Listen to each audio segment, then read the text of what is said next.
Shalom, salam sejahtera di dalam Tuhan kita Yesus Kristus. Marilah kita selaku orang yang percaya kepada Tuhan mengucap syukur atas kasih dan kebaikan Tuhan dalam kehidupan kita, sehingga sampai saat ini kita masih diberikan waktu dan kesempatan untuk menikmati hidup ini, serta masih diberikan kekuatan dari Tuhan dalam menjalani kehidupan ini. Tentunya kita selaku orang yang percaya menganggap bahwa itu semua merupakan bentuk dari cinta kasih Tuhan di dalam kehidupan kita.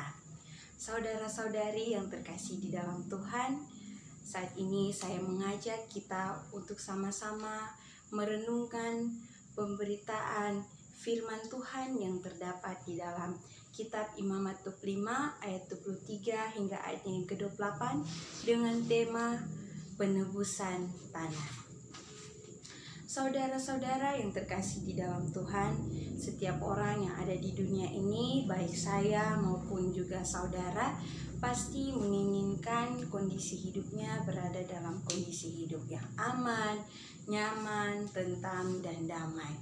Tidak ada orang di dunia ini yang mau hidupnya berada dalam kondisi hidup yang sulit atau berada dalam penderitaan. Nah, untuk mencapai kondisi hidup yang aman, tentram, dan damai, pastinya kita merancangkan kehidupan kita sebaik-baik mungkin untuk terhindar dari setiap masalah. Artinya kita tidak mau kehidupan kita diganggu oleh siapapun dan oleh apapun. Namun tidak dapat kita pungkiri bahwa masalah akan selalu datang menghampiri kehidupan kita bagai badai yang datang menerpa dalam kehidupan kita. Seperti hal yang sementara terjadi atau yang masih sementara kita alami saat ini di tengah-tengah dunia saat ini, yakni di saat pandemi COVID-19 melanda dunia ini. Kita tidak pernah tahu atau menduga bahwa di tahun 2020 ini kita akan mengalami masa krisis karena dampak dari pandemi COVID-19 ini, karena kita hanyalah manusia biasa yang tidak akan pernah tahu apa yang akan terjadi ke depannya di dalam kehidupan kita. Namun di balik masalah yang terjadi saat ini, kita sebagai orang percaya kepada Allah terus dituntut untuk tetap hidup sesuai dengan ketetapan dan peraturan Allah. Sebab di balik masalah yang terjadi saat ini, kita percaya bahwa ada sesuatu yang baik sementara dirancangkan Allah bagi kehidupan kita. Dan rancangan baik Allah di balik ketetapan Allah itu boleh kita baca bersama-sama atau kita lihat dalam bacaan kitab Imamat 25 ayat 23 hingga ayatnya yang ke-28. Saudara-saudari yang dikasihi dan diberkati Tuhan, bacaan Imamat 25 ayat 23 hingga ayatnya ke-28 ini dengan judul perikop penebusan tanah ini merupakan bacaan yang menjelaskan tentang ketetapan atau peraturan-peraturan penebusan tanah bagi bangsa Israel.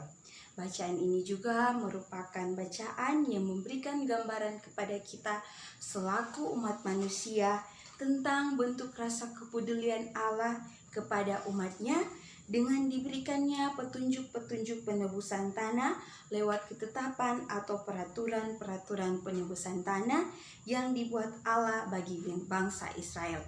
Tujuannya agar bangsa Israel ini tidak terlibat dalam masalah dengan sesamanya soal perkara tanah.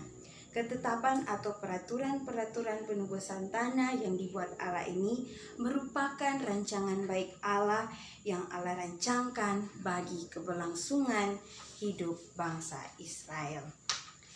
Pada ayatnya yang ke-23 dan ke-24 dalam bacaan ini terdapat semacam larangan dan juga perintah yang harus ditaati dan dilakukan oleh bangsa Israel. Pada ayat yang ke-23, Allah melarang bangsa Israel menjual tanah tersebut secara mutlak. Arti mutlak di sini berarti permanen dan selama-lamanya. Sebab tanah tersebut merupakan tanah milik Allah dan orang Israel tidak mempunyai kuasa yang lebih terhadap tanah tersebut. Jadi ketika Allah melarang Israel untuk menjual tanah tersebut secara mutlak, Allah juga memberikan perintah pada ayatnya yang ke-24 bahwa di seluruh tanah milikmu itu haruslah kamu memberi hak menebus tanah.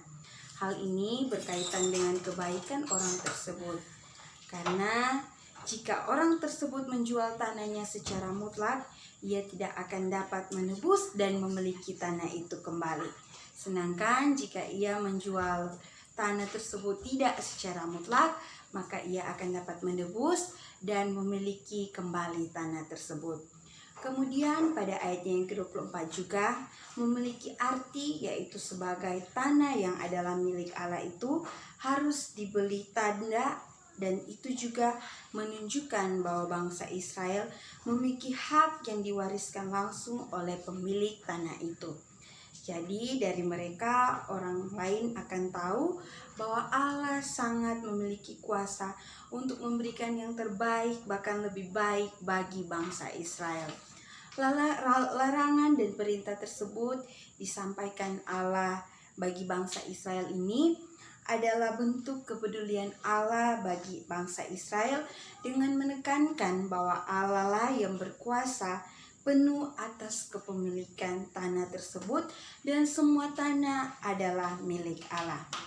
Kemudian bentuk rasa kepedulian Allah kepada umatnya lewat bacaan 25 ayat 23 sampai 28 ini boleh kita lihat pada ayatnya yang ke-25, di mana Allah memberikan ketetapan bahwa apabila saudaramu jatuh miskin sehingga harus menjual tanahnya, maka seorang kaumnya berhak menebusnya, yakni kaumnya yang terdekat harus datang dan menebus yang telah dijual saudaranya itu. Perintah Allah pada ayatnya yang ke-25 ini menunjuk kepada hidup kekeluargaan kita sesama manusia, di mana hanya saudara yang dapat menebus tanah yang dijual, karena jika bukan keluarga yang menebus, mungkin saja tanah itu tidak akan dikembalikan kepada pemiliknya.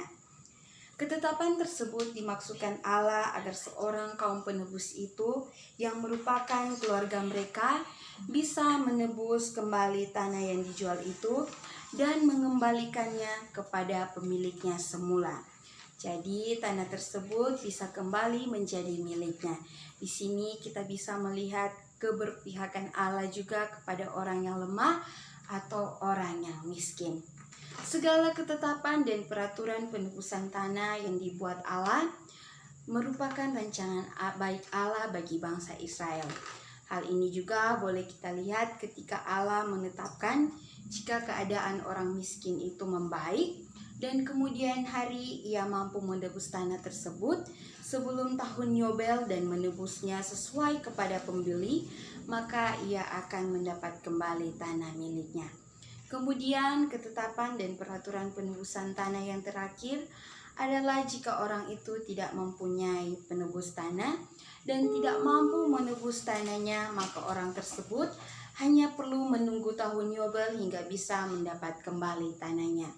Jadi lewat ketetapan-ketetapan ini kita bisa melihat betapa baiknya Allah dalam kehidupan bangsa Israel, betapa pedulinya Allah terhadap bangsa Israel agar bangsa ini terhindar dari masalah perkara soal tanah dengan sesamanya.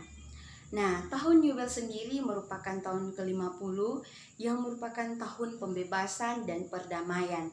Bukan hanya saja sebagai tahun pembebasan dan perdamaian yang berlaku untuk membantu orang yang miskin, tetapi juga memberikan keuntungan bagi seorang pemilik tanah, karena tanah ini diistirahatkan setiap tahun ke-7 tahun Yobel, memberikan keuntungan bagi tanah dan apa yang dihasilkan oleh tanah, karena pada dasarnya tanah membutuhkan waktu istirahat.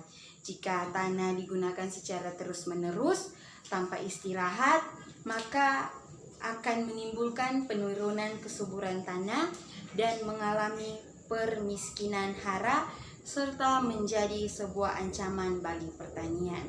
Jadi penetapan tahun Yobel ini sangat-sangatlah baik bagi bangsa Israel. Melalui semua ketetapan atau peraturan ini, kita melihat bahwa Allah sangat memperhatikan bangsa Israel tentang perkara tanah.